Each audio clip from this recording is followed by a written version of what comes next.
আসসালামু আলাইকুম। এই ভিডিওতে এখন আমরা জীবন ও জীবিকা বইয়ের স্কিল কোর্স 1-এর সবজি রান্না থেকে সমূল্যায়নগুলো দেখে নিব।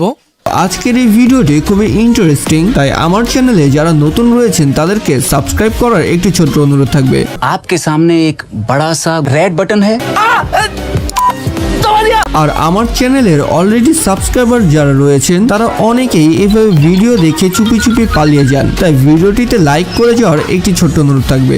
শুভ কাজ যত তাড়াতাড়ি সম্পন্ন হয় ততই মঙ্গল। আচ্ছা ঠিক আছে, আপনাদের অনেক ধন্যবাদ। তোমাদের বইয়ের সবজি রান্না পাঠ থেকে এখানে 4টি সমূল্যায়ন রয়েছে।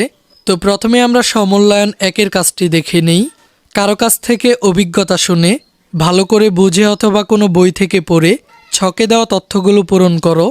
তো চলো এবার আমরা এই ছকে দেওয়া প্রশ্নগুলো এবং প্রশ্নগুলোর নমুনা উত্তরগুলো দেখে নিই।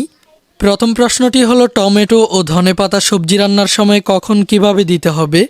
এই প্রশ্নটির নমুনা উত্তরে তোমরা লিখতে পারো, সবজি কষানোর পর রান্নার মাঝামাঝি সময়ে টমেটো দিতে হয় এবং রান্নার শেষ পর্যায়ে নামানোর আগে ধনেপাতা দিতে হবে। টমেটো ও ধনেপাতা ভালোভাবে ধৌত করে নিয়ে ছোট ছোট করে কেটে দিতে হবে। এরপরের প্রশ্নটি হলো সবজি রান্নায় মটর ডাল যোগ করতে হলে কখন কিভাবে দিতে হবে।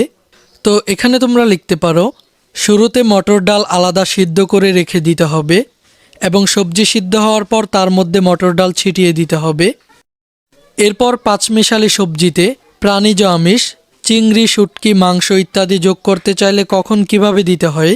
এখানে তোমরা উত্তর হিসেবে লিখতে পারো, প্রাণীজ আমিষ, চিংড়ি, শুটকি, মাংস ইত্যাদি কষানোর পর এর মধ্যে সবজি ঢেলে দিতে হবে।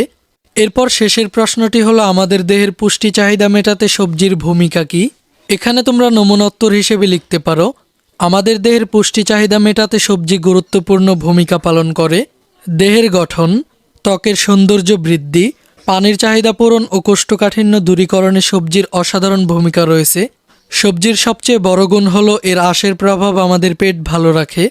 আচ্ছা ঠিক আছে। खत्म, bye bye, tata, good bye, गया।